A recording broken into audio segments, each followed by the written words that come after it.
Judges 14. Samson's marriage. Then Samson went down to Timnah, and he saw a woman in Timnah, one of the daughters of the Philistines. So he came back and told his father and mother, I saw a woman in Timnah, one of the daughters of the Philistines. So now, get her for me as a wife. But his father and his mother said to him, Is there no woman among the daughters of your relatives, or among all our people, that you go to take a wife from the uncircumcised Philistines? Yet Samson said to his father, Get her for me, because she is right for me. However, his father and mother did not know that this was of the Lord, for he was seeking an occasion against the Philistines. And at that time the Philistines were ruling over Israel. Then Samson went down to Timnah with his father and mother, and came as far as the vineyards of Timnah, and behold, a young lion came roaring toward him. And the Spirit of the Lord rushed upon him, so that he tore it apart as one tears apart a young goat, though he had nothing in his hand. But he did not tell his father or mother what he had done. So he went down and talked to the woman, and she looked pleasing to Samson.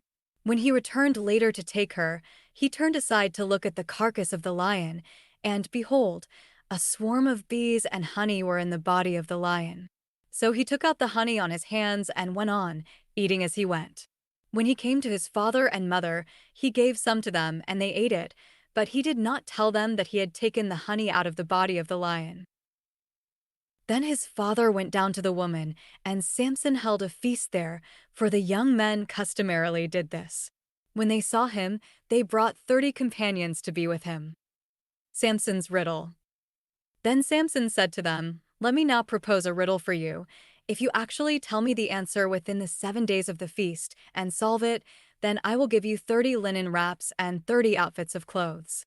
But if you are unable to tell me, then you shall give me 30 linen wraps and 30 outfits of clothes. And they said to him, Propose your riddle, so that we may hear it. So he said to them, Out of the eater came something to eat, and out of the strong came something sweet.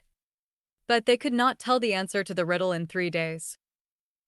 Then it came about on the 4th day that they said to Samson's wife, Entice your husband, so that he will tell us the riddle, or we will burn you and your father's house with fire.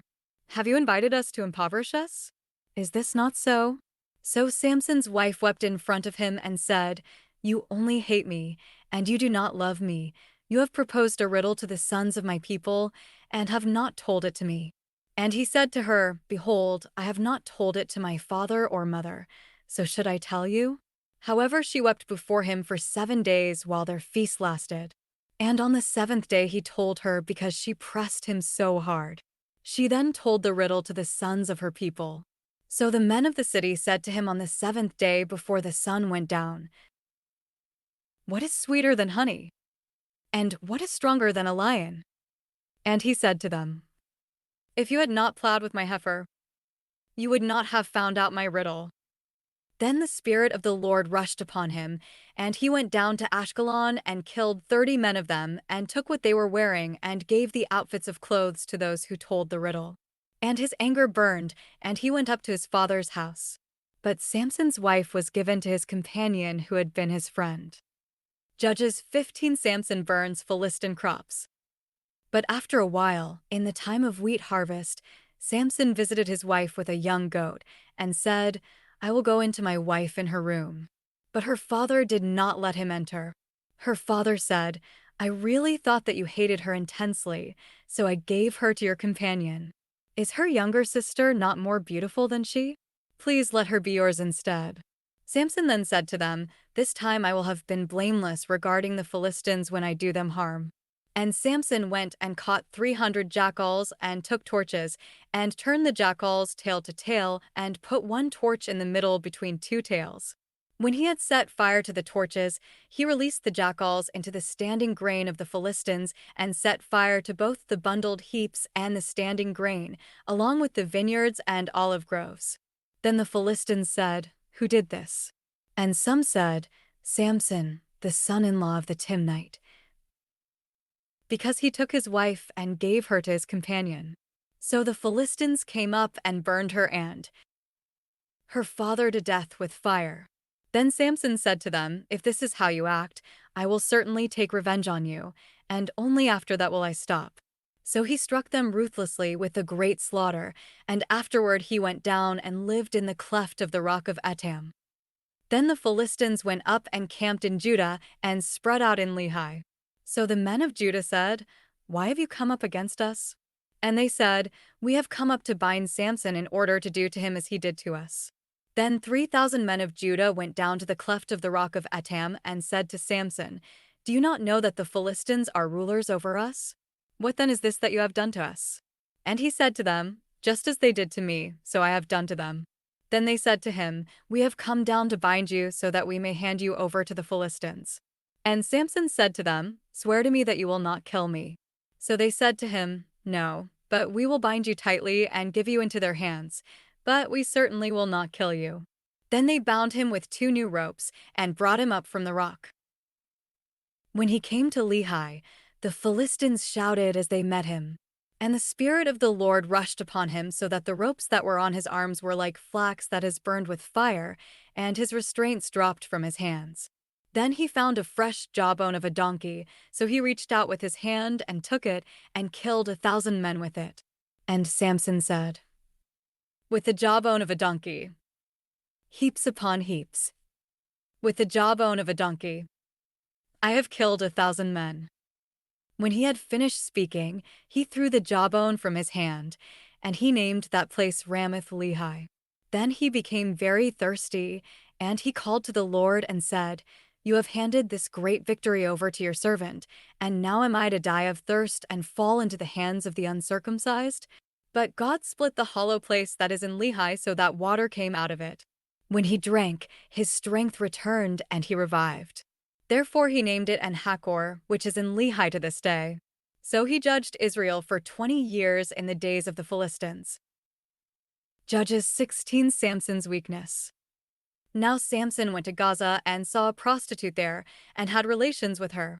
When it was reported to the Gazites, saying, "Samson has come here," they surrounded the place and lay in wait for him all night at the gate of the city. And they kept silent all night, saying, "Let's wait until the morning light, then we will kill him." Now Samson lay asleep until midnight, and at midnight he got up and took hold of the doors of the city gate and the 2 doorposts, and pulled them up along with the bars. Then he put them on his shoulders, and carried them up to the top of the mountain which is opposite Hebron.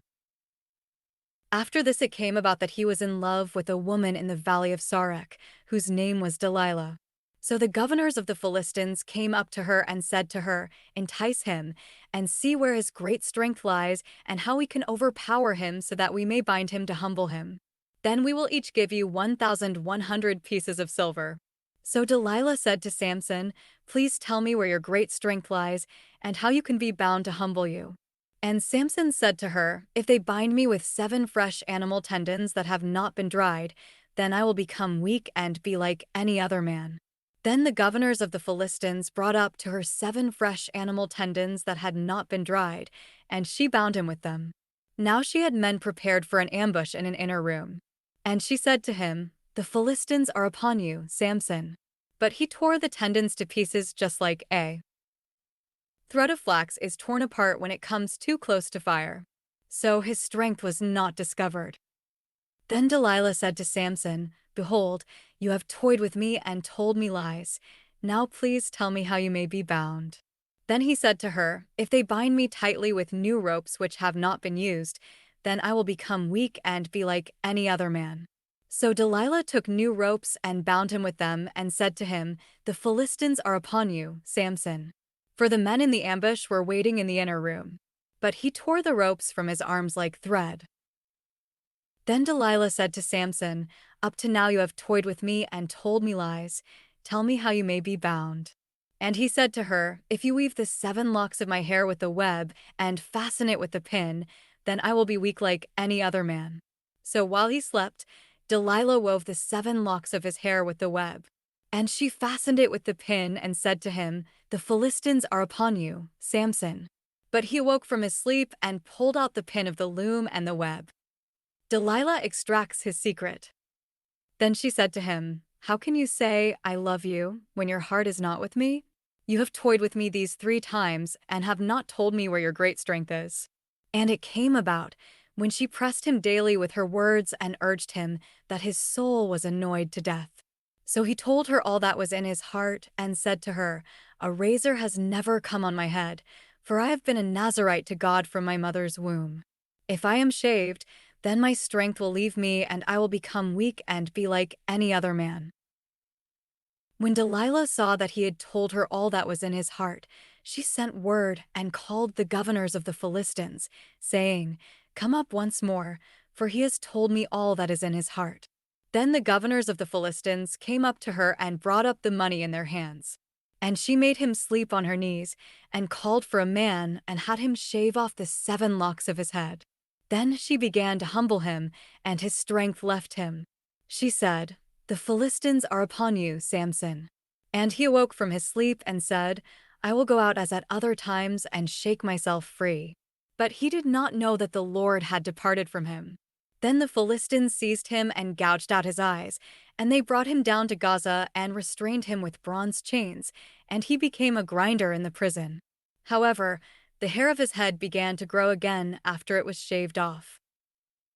Now the governors of the Philistines assembled to offer a great sacrifice to Dagon their god, and to celebrate, for they said, Our God has handed Samson our enemy over to us. When the people saw him, they praised their God, for they said, Our God has handed our enemy over to us, even the destroyer of our country, who has killed many of us. It so happened when they were in high spirits that they said, Call for Samson, that he may amuse us. So they called for Samson from the prison, and he entertained them. And they made him stand between the pillars. Then Samson said to the boy who was holding his hand, Let me feel the pillars on which the house rests, so that I may lean against them. Now the house was full of men and women, and all the governors of the Philistines were there. And about 3,000 men and women were on the roof looking on while Samson was entertaining them. Samson is avenged.